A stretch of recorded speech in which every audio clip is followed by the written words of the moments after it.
Aliena? Is that you, Aliena? Oh, Father, what have they done to you?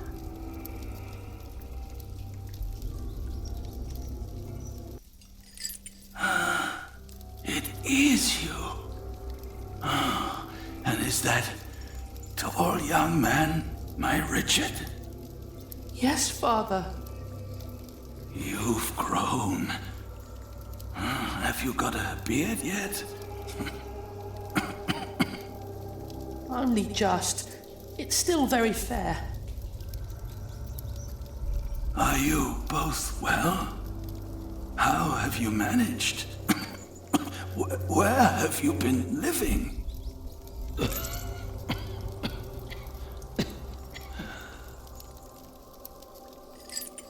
They wouldn't tell me anything about you. It was the worst of the torture. We've been living in the castle. Matthew has been taking care of us. But you can't live there anymore.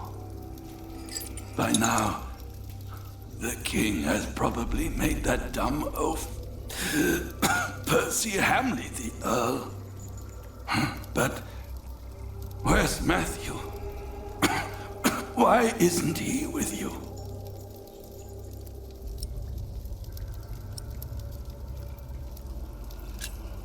He was killed by the Hamleys. No. But they did us no harm. Then what happened to your ear, Richard? It's nothing but a mere scratch. Father, we have to ask King Stephen to release you. No. I swore an oath to King Henry. Princess Maud and her sons will rule. I shall not swear allegiance to Stephen, and neither will you, even if the other parents did. Do you hear me? Yes, Father. Stephen is not our king, not mine, and not yours.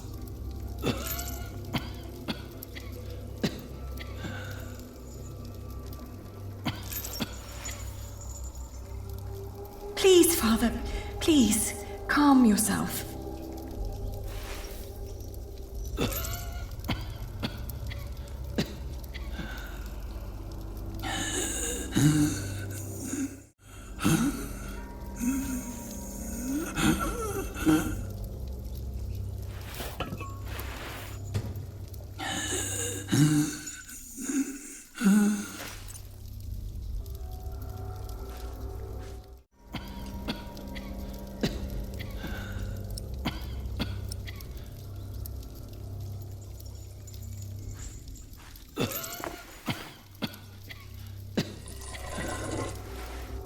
Hurry, Ellie!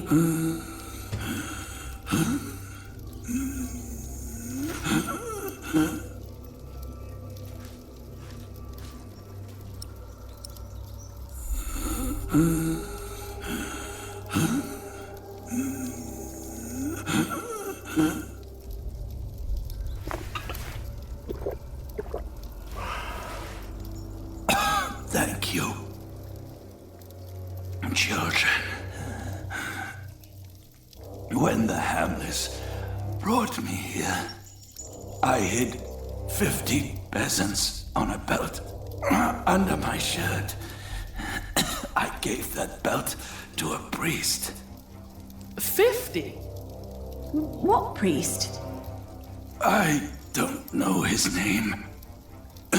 I gave him the belt and demanded that he keep it safe for you. He was near the west gate.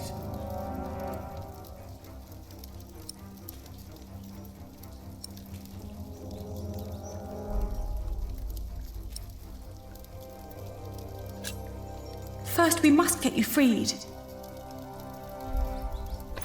Father, this place is not well guarded while the king is away. With a few men, I believe I could break you out. Stop it, children. I forbid you. Your Aunt Edith lives in the village of Huntley on the road to Gloucester. You are to go there. Richard, you will be a squire to her husband, Sir Simon. You will learn the arts of knighthood. Aliena, you will be lady-in-waiting to Aunt Edith until you marry. What about you? I will die in this cell. We won't let you. You will. And before you leave, I want you both to swear an oath. We can't leave you like this. You can, and you will. Richard, pull out your sword. Now, put your hand on the hilt, my son.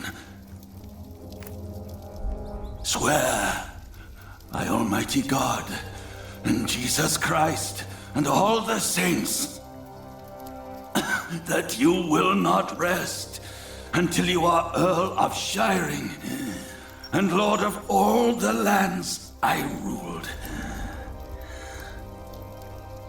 I swear by Almighty God and Jesus Christ and all the saints that I will not rest until I am Earl of Shiring and Lord of all the lands you ruled. Now you, Aliena, swear by Almighty God and Jesus Christ and all the saints that you will take care of your brother Richard until he has fulfilled his vow.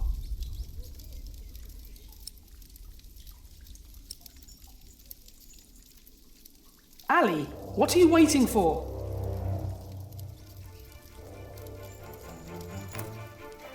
I swear by Almighty God and Jesus Christ and all the saints that I will take care of my brother Richard until he has fulfilled his vow. There. Now, you need never come to this place again.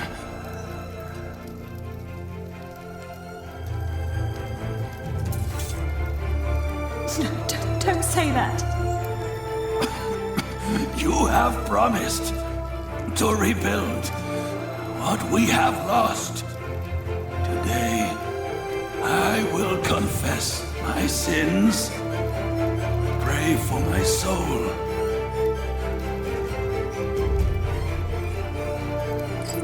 Now, go. Richard. Richard, we have to go.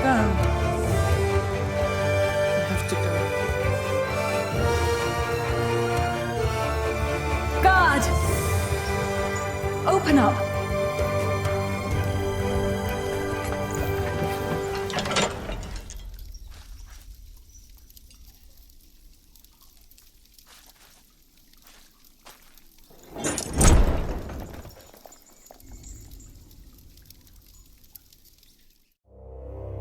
Percy Hamley. Bishop Waleran.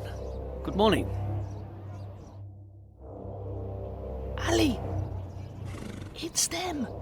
Over there! The Hamleys! Again, thank you for your assistance in Kingsbridge, my son. We have to thank you. Without you, we wouldn't be here today. Right, Mother? Of course. Well, don't just stand there. Walk out with me, but very calmly. We can't let them see us. Oh, children, pardon me.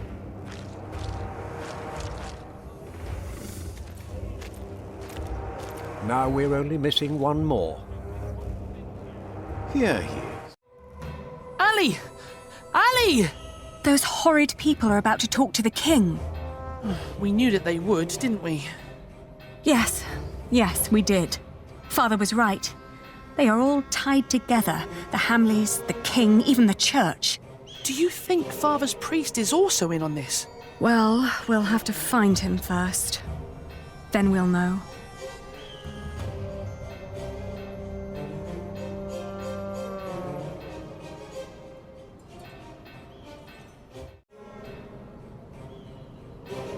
Ah, look at that handsome young man.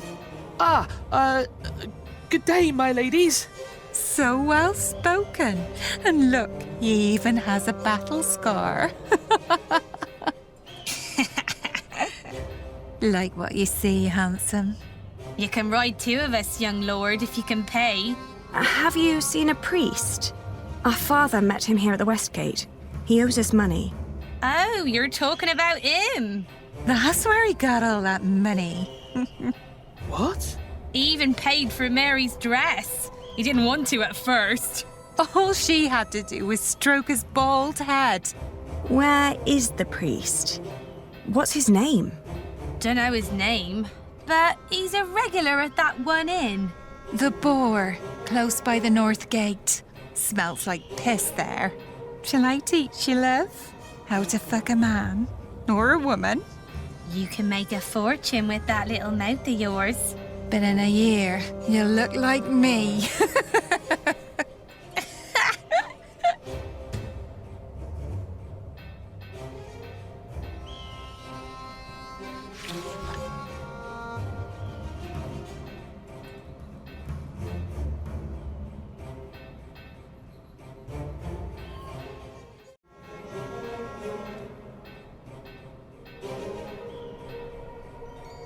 This is the place, but it looks closed. Excuse me? We're looking for a priest who stole our money. Word is, he comes to this place regularly. A priest? Sorry, dear children, I don't seem to be able to recall anyone who fits that description. But that little stable boy might know. He knows everyone who comes and goes. Oh, where can we find him? When he's not working at the Boar, he's doing small chores around town. He's always busy, the little chap. Wears a green cap. It's adorable, I tell you.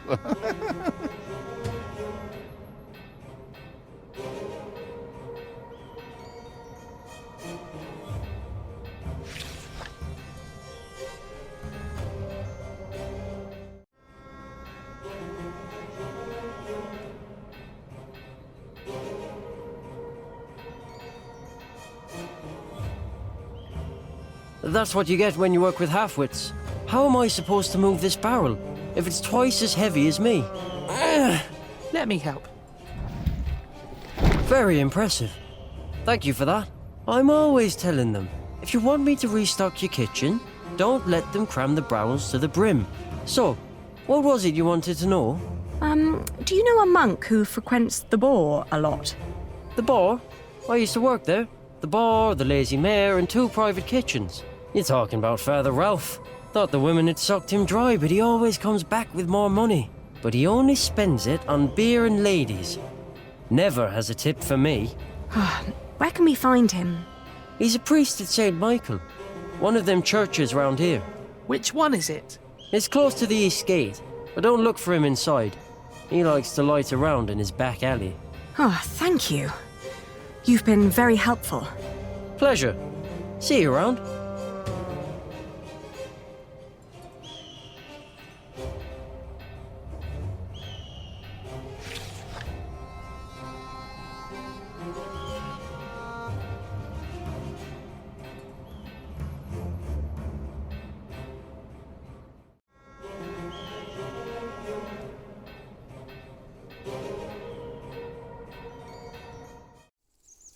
Are you Father Ralph? What if I am? Does that mean yes? I guess so. He's the only monk around. What do you want? Well, I am the son of Bartholomew, the Earl of Shiring. So?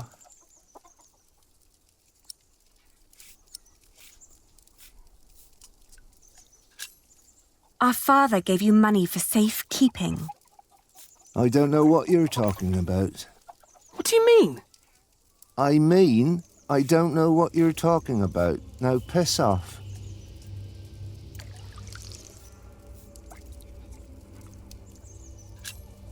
You're about to commit a great sin. If we don't get that money, we'll starve. Start begging for alms then. You may not know it, but a lot of people live that way. So you're saying there's no money? Right. But my father said... Your father lied then. We should talk to the sheriff. It'll be my word against the word of a jailed traitor. And now give me some peace. I'm hungry. He's right, isn't he?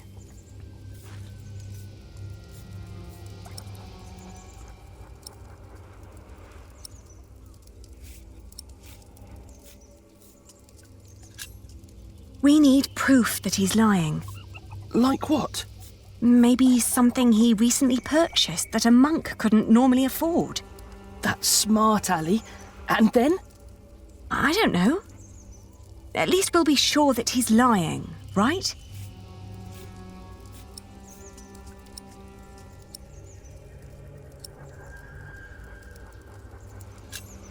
Maybe if we expose him, he'll give in. Are you sure? No, but you can see the guilt eating at him already. Keep an eye on him. I'll have a look around.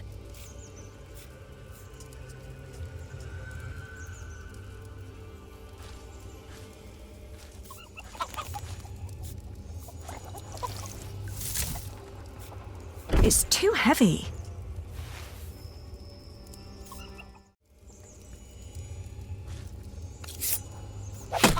Hey! Oh, is this yours? Oh, I didn't think a poor monk could afford something like this.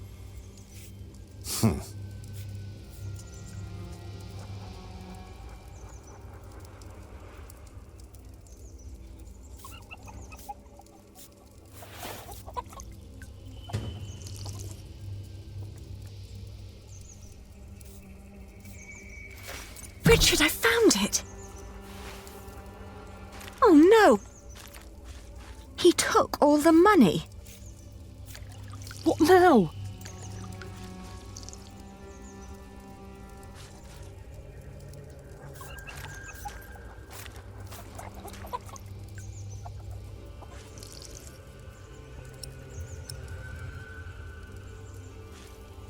Don't pretend you didn't see, monk.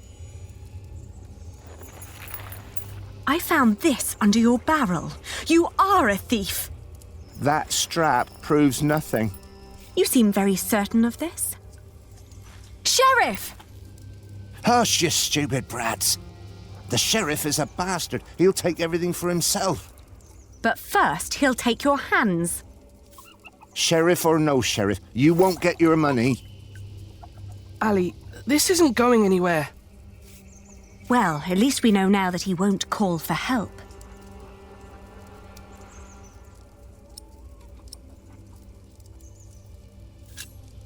Give us the money. It belonged to a traitor to the crown. By giving it to me, he paid his debt to God. We will make you pay, you monster. You wouldn't hurt a man of the church.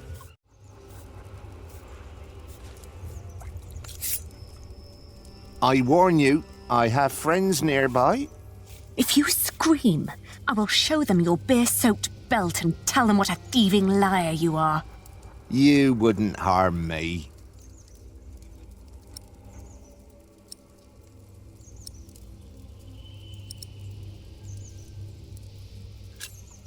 Richard, you go over there. What? Why? Make sure no one's watching.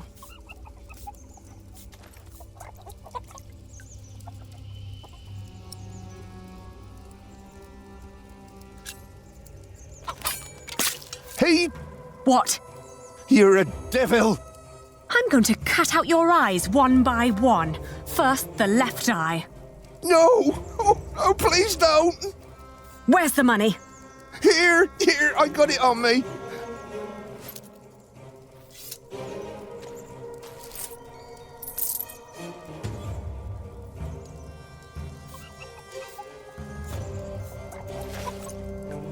Where's the rest? Gone. Gone where? I spent it. Let's take what we've got and go. All right. I may come back one day, and then I'll collect what you owe us.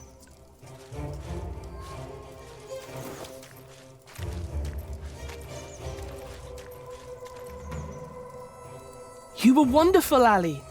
You scared him after death. Yes, well, now, come on. Father wants us to find Aunt Edith.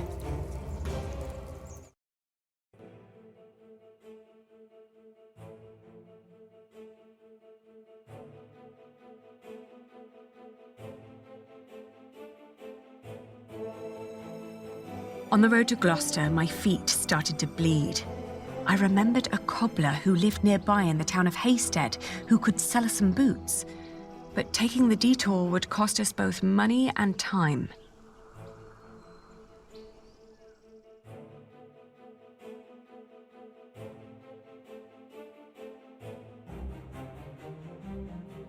The cobbler was a quiet man with little love for children. When I asked for a pair of his cheapest boots, he stared at me, trying to measure my query's worth. Then he lifted his finger and pointed at a pair that would cost us more than half of what we had.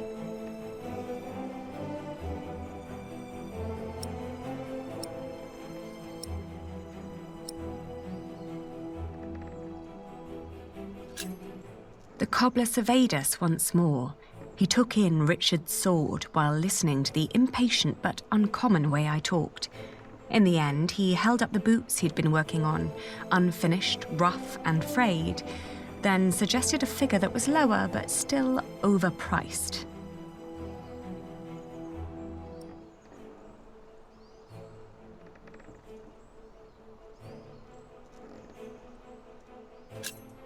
The boots were really nothing more than a pair of small sacks. When the fabric didn't hold on its own, the cobbler offered 2 wiry strings to tie them to my ankles. Ultimately, the rough fabric still hurt, but less than before. In the afternoon, the sky darkened and the temperature dropped drastically. We considered setting up camp to allow us an opportunity to warm our worn-down feet. However, we were already running low on food and would soon need to reach our destination.